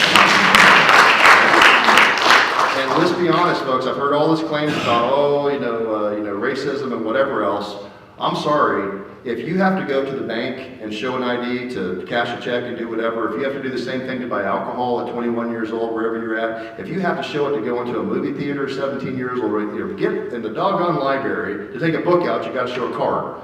But you don't have to show some form of ID to prove who you are as a U.S. citizen and Alaska resident to do one of the most important duties and rights we have as citizens, to vote for our elected officials who determine laws and policy of the state and nation. You've got to do that, folks. We have to be able to prove who you are. That's three basic things. From that, we could certainly look at other things of what it might have to be, but to me, for us, those are very important tenets. They need to be constitutional because those are baseline. Everything else can flow from there, and we can look at how we might change things. Like, I know there's angst with the machines. Probably not something you put in the Constitution. No vending machines. I know some people like, some people, hey, well, I'm not going to put that in the Constitution, right? We can do that in statute and policy, etc. So I say that from the baseline because this is a very important distinction in this debate, in this argument. Where is that line drawn? Where do things go into the Constitution? Where would it not be appropriate to put those things in the Constitution? And those should just be statute. And that's a big deal. And I don't go into this I go into it with open eyes, let me put it that way. And I acknowledge there's risk. But the same thing, folks, there's risk waking up in the morning. There's risk of doing nothing. There's risk of the status quo. So I would tell you, waiting 10 years to see what happens for the next Constitutional Convention question, while we continue to do whatever we want as a government and not respecting the law and following it, probably not the best answer. Okay, we've got some factual questions here, which I think I can help answer. Here's one. Can the Constitution establish penalties for legislative breaches of statute, that is, 90-day session limit? And the answer to that is yes. A state constitution can say anything that the delegates to the convention want it to say, as long as it does not attempt to usurp powers that are granted to the federal government. Most of those are in Article 1, Section 8, or prohibited to the states in Article 1, Section 10. So as long as the states are within those parameters, and I would also argue that the form of the government in the Constitution is Republican, because the only place in the United States Constitution where a form of government is mentioned is Article 4, Section 4, that says that the United States shall guarantee to every state a Republican form of government. So as long as a constitution is just within that sandbox, you can do anything that you want. You could mandate that everybody eats vanilla ice cream on Fridays, and that would be fine. I don't think that's violating any individual liberties. But I'm going to make one little correction. You could use, because you said, and I'm just, if somebody takes a clip, I want this corrected, because you said the delegates could do whatever they want. They could put whatever they want in the Constitution. They cannot put it in the Constitution. They propose it. The voters decide if it's in the Constitution. Thank you. Yes. That's why I'm not in politics. I just study politicians. And then here's several of that are also similar. Would legislators be allowed to serve as delegates? Yes. Can I comment on that one? Yeah. I don't like that one. I don't like it. Who likes the legislators being able to serve as a delegate? No. Yeah. I know some legislators that are looking at it. If it passes, they want to be on it, but and that's in the Constitution, as you said. That would be something I'd want to fix, but I don't know if there'd be support for that. Forrest, there is an add to that, and we should probably talk about the process for a moment. So, trying to keep you guys awake. Normally I'm up on the stage running back and forth, just some hands everywhere for you to make you follow me and keep you awake. But we're kind of stuck in the seat here. The legislature, the lieutenant governor and the legislature will have a role in this, and this is important. They will set rules like the date, the time, the place, that kind of stuff. We talked about, like, hey, let's do this in Fairbanks in January. So some people don't want to go there. If you did it in Alaska, in Anchorage in June, you might have more people that want to do it. But they will set some of those rules. It's one of the reasons it's so important who you send back in this election cycle, because if you have good people back there, they might make better decisions than those that might be beholden to, say, big unions or something else. So that does matter, because that's how that process is going to be a part of this, with some input. But I also want to delineate this, as it was said. Once those rules are set in place, once the delegates are chosen by you, then they're out of it. The governor has no role and can't force us to do or say anything. The legislature has no role, they're out of it. It's up to you, the citizens that have been elected. You then make those decisions. No other influence outside of that. Now, I'm not going to say I'm not naive, that you may not be influenced by people asking you to do things, etc. That's politics, that's people. But the point is, understand that the rest of the government's out of it once it starts, called plenary powers. Once they go, they have the power to do those things and then propose those to you for your approval or rejection once it is over. That's very, very important, folks, because you have to understand how that process works. There will be some input before that, but once it's done, it's done. And I will tell you, I agree with Shelley. If I go back, because we're all under campaign pressure now, if she goes back, I'll guarantee you one of the things I'm going to fight for is to make sure that you can't have legislators doing that, and I want it to happen right smack in the middle of the session. I want to be January to April, make sure that go, oh, really? You're going to go be a delegate to the Constitutional Convention when you were elected to go represent your people in Juneau? Good luck with that in the next election, buddy. That's how I want to handle that one. So it shouldn't happen, but there are certainly some people that are going to try to. So I just want you to understand that part of the process, how it works. Okay, we've got a number of questions on fiscal policy, and I think we're seeing some wish lists coming in. Should a Tabor Taxpayer Bill of Rights amendment be considered? And let's see, a legislature cannot misuse funds except by vote of the people. Colorado has Tabor. Anyway, it just some kind of a provision in a new constitution that would limit spending and constitute a taxpayer bill of rights. There's a related one on, and this one says citizens vote to limit the legislature's spending in the convention. And what kind of sort of fiscal limits would you see proposed or possibly making it into a new constitution? Right, and I think we're coming up on time, so we're going to try and make this really quick. And again, these are things that restrict legislators' power, whether it's PFD spending cap would be the limiting. But before any tax would be imposed, that the voters would give an up or down vote. Again, these are personal preferences, and just because I want it doesn't mean it will happen. But I think that is definitely one worth having a conversation and see where Alaska stands. Colorado's had it. I'm not sure if anyone else has had it, but that's never going to pass the legislature because it would restrict their power. They want the freedom to do whatever they want with taxes. So definitely that would be an appropriate one to have a conversation in a convention. A couple other things for us too. We already talked about it, but I'll say it again. I don't know what is our timeline? How are we doing, folks? How do you guys feel? Who's the boss? 30 minutes. Keep going for a little bit. Can you guys tell us when you tell us to shut up, you're the voters, so we'll shut up. Okay. Listen. 30 minutes, yeah. Okay, so we're good. Just want to make sure, because when you guys tell us, ooh, you're done, we're out. Did you say 30 or He said 30, 30. So that being said, the constitutional spending cap is one, right? Because that is a part of how you're going to limit what the government can do. We talked about it, locking away the PFD. I know I keep saying it, but these are important issues that are going to take these things off the table. I will also tell you one that I had a bill for. It hasn't gone very far, just like I had a bill for how we select our judges. That's a statutory bill, okay? But you can only get it so far with a Democrat-controlled House and some other things and issues and who is in control of certain committees. How about we go from this every year budget and we go to like other states do, and we go to a 2-year budget cycle. That alone will make a difference, a big one, okay? And those that are clapping understand that because you get away from this yearly cycle where everything changes, you have more stability put into the system.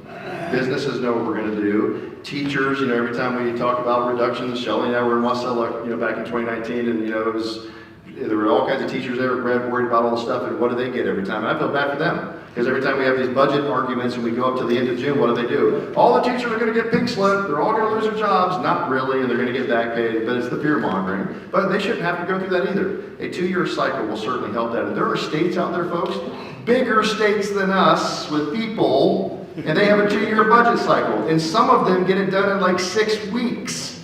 And that's the 2-year budget, and they're done. And they come back the next year, and they get like 6 weeks or 8 or whatever to do bills.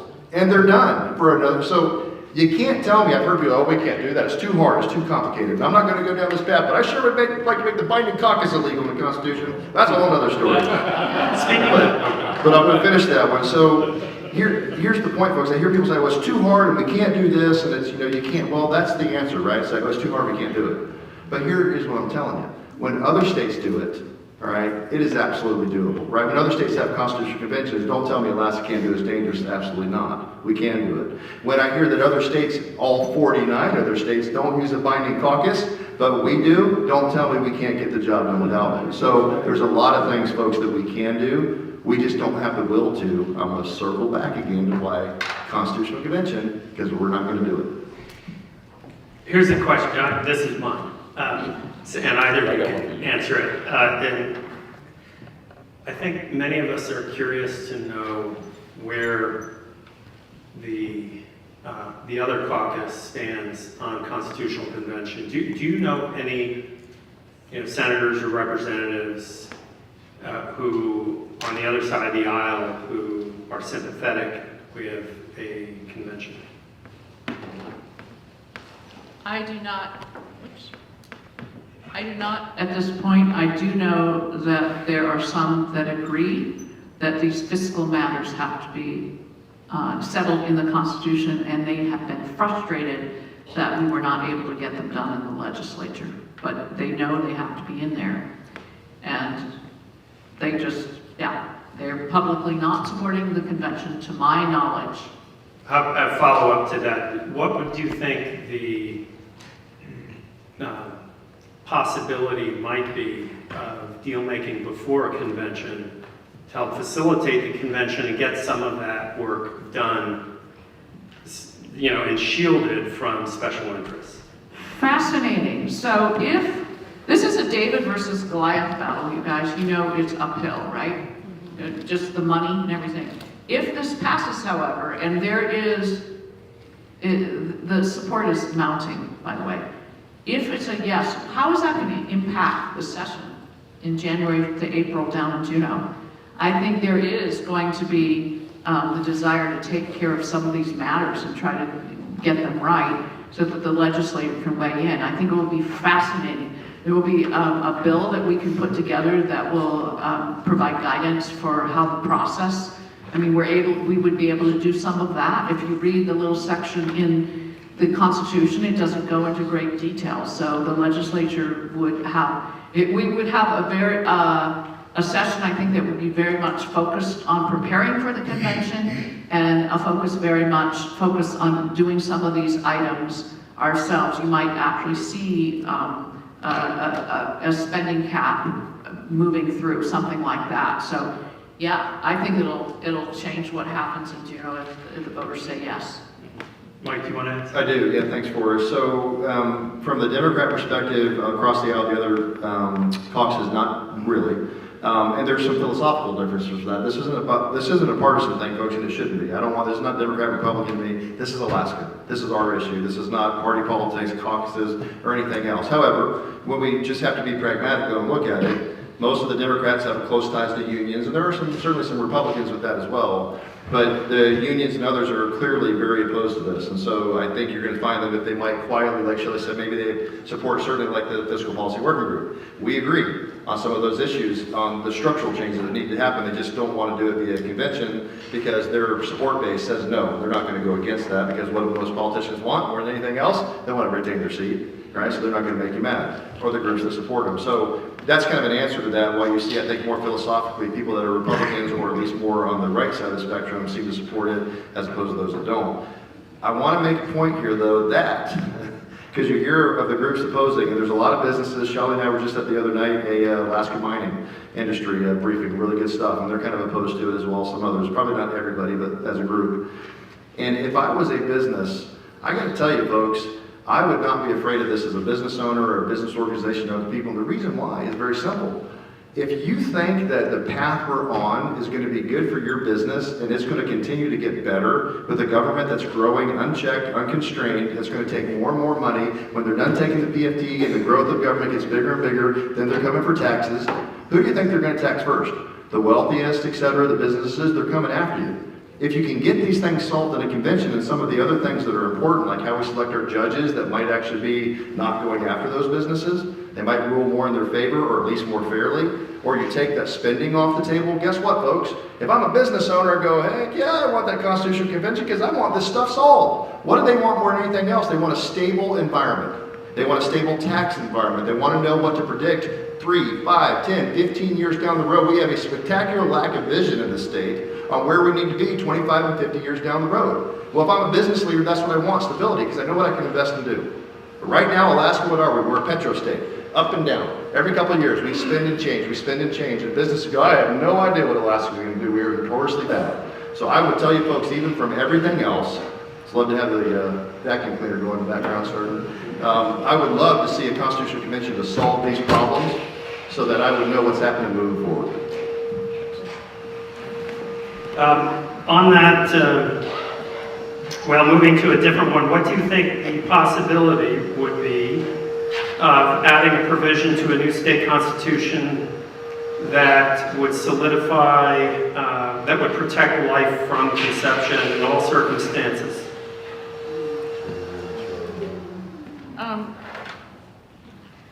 I think I would like to say see something like that. I don't know if the majority of Alaskans would support something like that, but I think we need to have the conversation as far as personhood and how do we define that. I think that is important.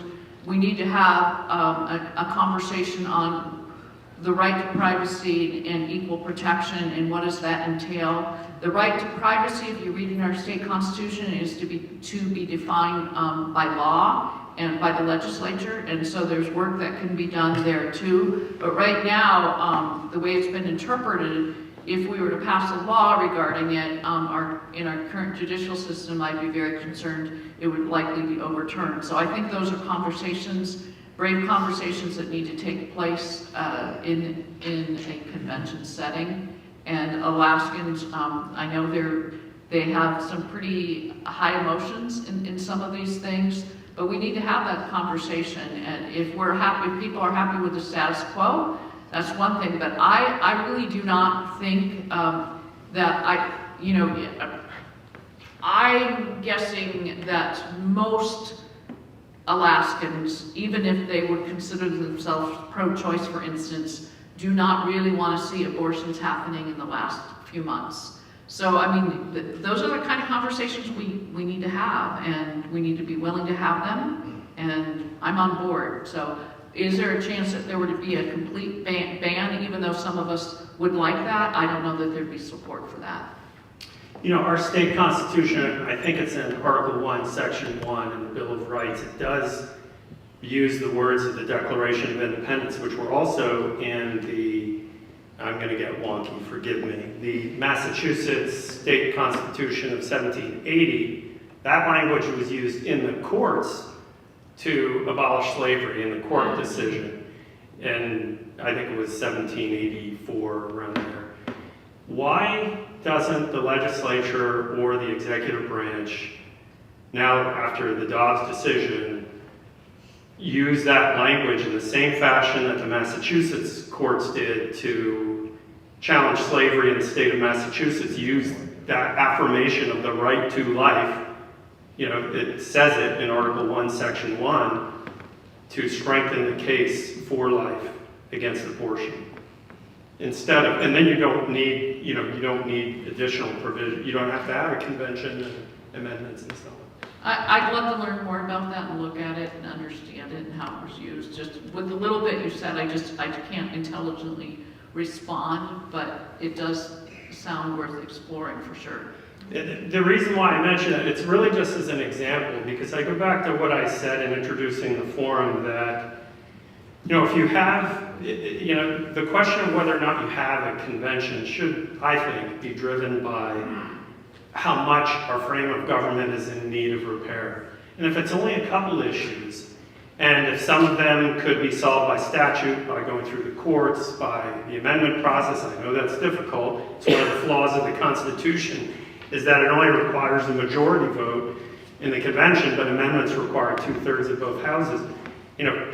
But if you could sort of fix this some of this laundry list, could you then live with it as it is? And I think, or is this just so dated now that we really need one? And I think that's what, how I would weigh the question and how other people might also. So, of course, those are good. Those are structural questions. The germane ones we should be asking as we go through it. I'm going to start just a little bit back there on like the pro-life versus pro-abortion. I'm pro-life. I don't ask people to apologize that are pro-abortion, and I'm not going to apologize for my faith and being pro-life. That's what it is. And so I will approach it that way. But when we look at things from our perspective of what we would do, for example, our Supreme Court, kind of out of thin air, pulled a right to abortion. It's not written in there. It's not in there anywhere. And we talked about what it says about the right to life. So life, liberty, the pursuit of happiness, right? So how would we frame that? And how would that take place if it was to be changed in the Constitution or in statute? As I have talked about here, one of the problems with statutory change is we tend to not follow it if we don't like it, number one. The Constitution is a higher bar. And as a small sidebar, I don't know if people knew this, but the Constitution's our highest one, right? Then we have this thing called the uniform rules. We operate under that vote on it every session. It's actually higher than statute. So we can kind of follow our own thing, and then you have statutes if you kind of go to a rack and stack. But back to the courts there, Forrest, if we don't have judges that follow and just adjudicate the Constitution, but don't use activism, like creating rights out of thin air on their own because of their own personal ideology, or they don't override the super branch, the legislature that was supposed to be the people's representative, well, that's where I think, to answer your question, is that we have come to a point where we're not doing that anymore. And you kind of asked that early on. That's one of the reasons why I think it's time for us to take that step and go take a look at those things. Because it is not happening. The legislature is not doing it. The courts are doing it on their own in activism. And I think it's time we take a look at how we may change that and put us back in line with those original intents. Yeah, but and here's the case of the Judicial Council could also be addressed through the courts. You could say it's a violation of Article 4, Section 4 of the United States Constitution. The Constitution is supreme over our state constitution because it's delegating the powers of government to those powers of government are belong to the people, and you're giving it to the Bar Association. That's a violation of the guarantee of a Republican form of government, which is also in Article 1, Section 2 of the Alaska Constitution, which derives all of its power from the people of Alaska, affirms that. And so I wonder whether that wrong-headed decision couldn't be solved by the courts rather than the convention. So yes, it could, right? But remember I said about the legislature abrogating its responsibility, what's already illuminated in Article 4, that we have the ability to appoint the lower courts and we just let them do it. We don't take that back, we never have. When's the last time a judge was held in contempt or subpoenaed for not following the Constitution and their duties? Well, I'm not sure it's ever happened. But doesn't the Senate have the Yes, it impeachment does. power? When's the last time that happened? Well, why doesn't anyone put a bill on the floor? Well, isn't that a question of the day? Right? So I'm firing back for us because I'm trying to make the point, and we're trying to do it in a little bit, make them laugh, some entertainment. But the point is that you're not going to see it done. I do not mean this gets the votes, right? Because as it all comes down, you ever heard the saying, it takes 21, 11, and 1? 21 out of the House to vote for something, 11 senators, 21 House members, 11 senators, and a governor, right? And then of course I've actually said it's 21, 11, and 5, because you got to have the Supreme Court, right, to do this as well, or else you fail. And it's been struck down. So my point to you, your questions are good. The answer to them are pretty easy as far as yes. The process to get there of whether or not we would do it, and whether or not the courts would actually agree with it, strike it down, and then we just kind of say, okay, fine, we're not going to do anything about it. That's where I see the problem. Because we're not acting on the authority we have. We never have. I'm not sure we would. And even if some of us tried to, Shelley and I did that, we'd probably get struck down. We wouldn't have the votes to pass it. And I have people ask me all the time, well, Mike, you should just do something. I'm like, great, I agree with you. What am I supposed to do? Well, introduce a bill. Okay, that's great. It may not get its first committee hearing if they shut me down if I'm not in the majority, et cetera. Or I get it through a couple and then it's stopped. And then, well, you still need to do something. I'm like, what? Storm the Capitol with an AR, and demand they do something? No. There's a certain limit to how far we go. So I'm highlighting the problem for us without a great answer, because then I would kick the question back to you. If we aren't going to act certainly, and if the courts certainly aren't going to act, what is the answer? Convention. There you go. Thank you. I'm just telling you what you want to hear. Kind of, but And I would just say, I think my battery, it's not lighting up, but you can hear. If that were the only issue, actually, Dr. Neighbors, you could file a suit. But because we have these other items the spending cap and the PFD, which I think are really pivotal to the future, and that restrict the legislature's power, you kind of have to have a convention anyway for those. So then you might as well just take care of the making sure we have a small R Republican form of government in that third branch, which is very questionable right now. Okay, I'm going to have some difficulty reading this. Phi on a person's handwriting. Let's see, the Constitution, I assume you mean the current one, clearly bans dedicated funds, but the fund sweep dodge sabotages that. Can the convention fix this? oh boy. Whew. You asked the easy ones. Who asked that one for me? Thank you. So yes, that has always been a contentious problem. Some of you may know, like for example, school forward funding. Ironically, in this case, I made that speech on the floor, put an amendment to strip it out, and they shot it down in the Senate.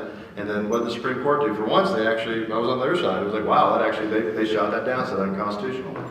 So that has been an argument that, and here's where the problem I think arises, is that what I have asked the question when I was on finance for a year before a certain Senate president kicked me off for voting, against the binding caucus rule, and I lost everything, was that I asked where the money was, all of it. I said, I want to know. I'm on finance, I had my committee aide, and I said, I want to know every single pot of money. I know we've got billions, more than you think we do, and it is rat hole folks all over the place. This fund, that fund, it's all over. I asked Donna Hardiman at the time, she was brand new, was doing the commissioner thing, and she's like, well shoot, I don't know. And she was asking this person, and I went to DOR, and they said, well no, you got to ask them. And I went to those people, and they said, no, you got to ask DOR. I went around for 3 or 4 weeks, almost a month, never got an answer. I'm a sitting senator, you think, oh, I'd be able to find that. Couldn't get it. And they just obfuscated till the end, smoke and mirrors. So I think the problem we have here, at least in one sense, is that to do that, to find where the money is, and then to go back to a constitutional framework for that is going to require that convention, because we have discussed that at length and argued about it behind closed doors at length. And this goes back to it again, that word keeps coming up, power.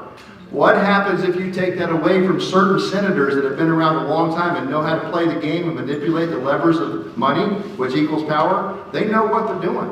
They don't want that to go away. And you know what they'll say? Well, if you do that, it's just all going to fall apart. I mean, I'm using the language of a certain senator that's been finance co-chair for some time. Well, you just can't do that. Nothing's going to work. And nobody understands it. You can't possibly understand how hard this is. And it's not going to work. So it is an issue that back to what Shelley said, will not be solved by the legislature. It's going to have to be solved in a constitutional convention to go back to. And remember the language, folks. This matters.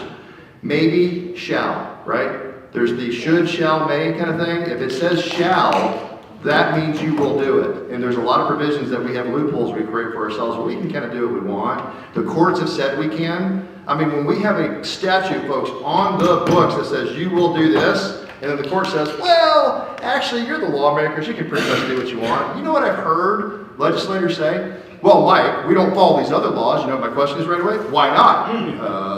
No good answer to that one.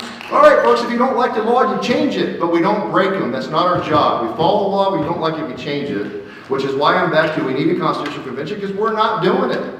And we're breaking them. And that particular one has been a vexing problem for some time. And I'll just say, I think a convention would help us return to following the rule of law. I think that's kind of problem.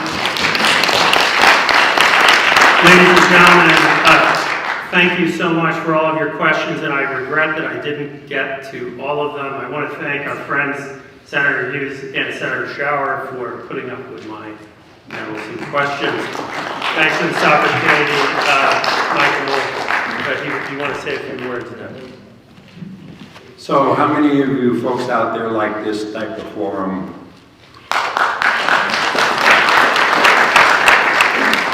We were tasked with the idea of putting together a debate, and then we actually changed that format to this forum. And it's interesting because Dr. Forrest Neighbors got in contact with me, and he said, well, do you really need me here with regard to this kind of forum? And I said, well, have you ever met Mike Schauer?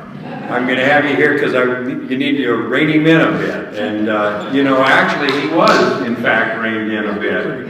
Yeah, you did excellent, So, but as far as getting the information out there, I can't tell you how much I appreciate not only Dr. Schauer coming in, or Dr. Forrest Neighbors, I'm making a doctor. Dr. Forrest Neighbors coming in and doing this for us, but also, Mike Schauer and Shelley Hughes to step up and to give you information that you can take home and share. And if you look at the handout there, if you're in favor of a Constitution Convention vote for yes, as Shelley said, this is a David and Goliath moment. And if you're very much in support of a yes on the Constitution Convention, there's some action items down there on the bottom of that page with regard to, you know, what you can do from now until the election, November 8th, which is very important because if the grassroots citizens of Alaska don't come out in strong force and vote in favor of the Constitution, then like Shelley said again, we'll have another 10 years, and Mike said, we'll have another 10 years, and you know, I don't think we're in a situation where we can wait that long. With regard to the forum here, I'm a director of the Alaska Freedom Alliance. At the bottom of your page there, you'll see where I have a website there. Dr. Forrest Neighbors has some incredible videos in there. They're an hour and a half long. They're extremely well worth it. There's all kinds of information in there, but there's also about the Constitution Convention, why we need that. And so I highly recommend that you go to those, to the Alaska Freedom Alliance.com. On the bottom there, you'll see it. But the most important thing that I can send you away from here with is please share this with all your friends. You know, so that's how we get active participation. And I'll end this by telling you that I really, really, really appreciate Vincent Van Gogh. Thank you. I want to say one thing really quick, just before everybody leaves. Because it's grassroots, there's not the kind of money. If you support this, one of the things that you can do is I've been doing a daily post on Facebook under Senator Shelley Hughes, and I started it 4 weeks out, so 28 days out from the election. And I'm just trying to give information because fear is based on ignorance, and those that are pushing the no are pushing the fear. Would delegates and Alaskans ever vote to give up our hunting rights and our gun rights? I mean, that's over the top. So part of this is education. So I encourage you to go to those posts and share them, get them out, because we have to make sure that people really know the whole story. If they want to vote no after they get all the information, that is their choice. But right now there's a lack of information out there on the whole story. So please help with that. Please ask your friends, neighbors, relatives to also help with that. Thank you. Right this way. The podcast. Stand up. The podcast for this session tonight, it's going to be posted on that website, right? Yes, that's correct. Yeah, it'll be on, we'll post it on social media, we'll post it on the website. And so I would highly encourage your friends out there will say, well, they missed it. They're sorry they missed it. They can actually go right to that website and I'll have it up. It'll probably be up there. Give me until Friday because I've got another event on Thursday. So it'll be posted up there for everybody to see. So, and also I want to mention that Ray Craig, he is co-sponsoring that. This is the Media Center of Alaska, Media Research Center of Alaska. And so with the Alaska Freedom Alliance and the Media Research Center of Alaska, we're going to continue putting out educational forums for you. So thank you very much for coming. Say what? November 3rd. November 3rd, okay. We're putting together another forum for November 3rd. One of the people that, I actually have two people that are committed. One is Senator Rob Meyer from North Pole, and the other one is Representative Ben Carpenter from the Kenai area. And they're going to be coming up. We'll be formulating that on the 3rd of November. We also are working on trying to get a debate with the House, the U.S. House. We'd like to have a debate with those folks because we believe that when our representatives come in and our candidates come into a debate, they're actually in a job application forum. And so I think that it's very important for the citizens of Alaska to have the opportunity to be able to listen to the candidates that we're going to be voting on November 8th. So we're going to be working very hard to have both those in one night. So we'll take it from there, right? What's the subject of the November 3rd event? Do got Ben Carpenter and Senator. Yeah, it could very well be another informational session like this, or it could in fact be a debate between Senator Meyer and Representative Carpenter and the opposition. I will say something about the opposition. When you go on their website, it's very interesting to me that there's absolutely no contact numbers on there.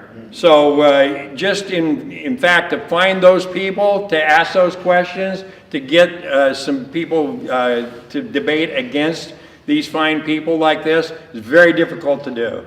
So if we can do that, we'll have a more traditional debate, but if it isn't, it'll be another informational session like tonight.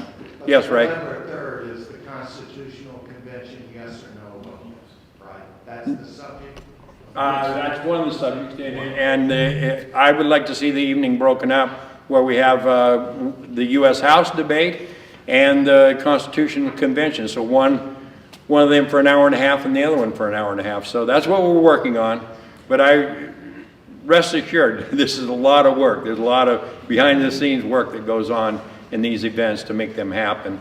Many of you folks out here could very well be political activists. I can't tell you how much my heart goes out to you. It's a tremendous amount of work with very little recognition. Yeah, absolutely. So thanks, Michael.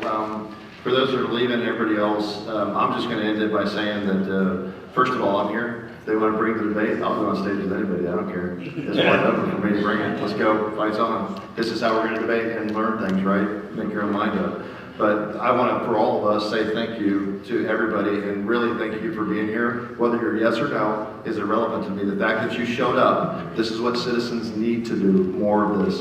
Please get people involved, your social circles, tell them to go vote, drag somebody with you to the polls.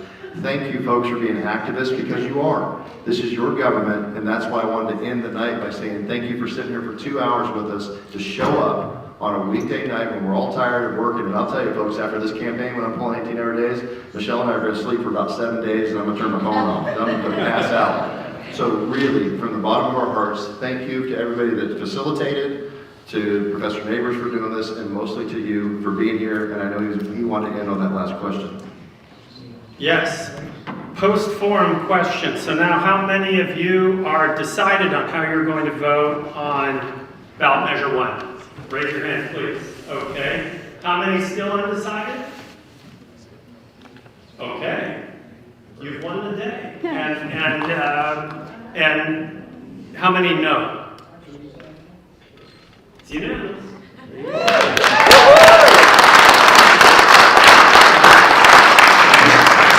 Have a good night. Good to see you guys. All right, give me 1 second here, folks.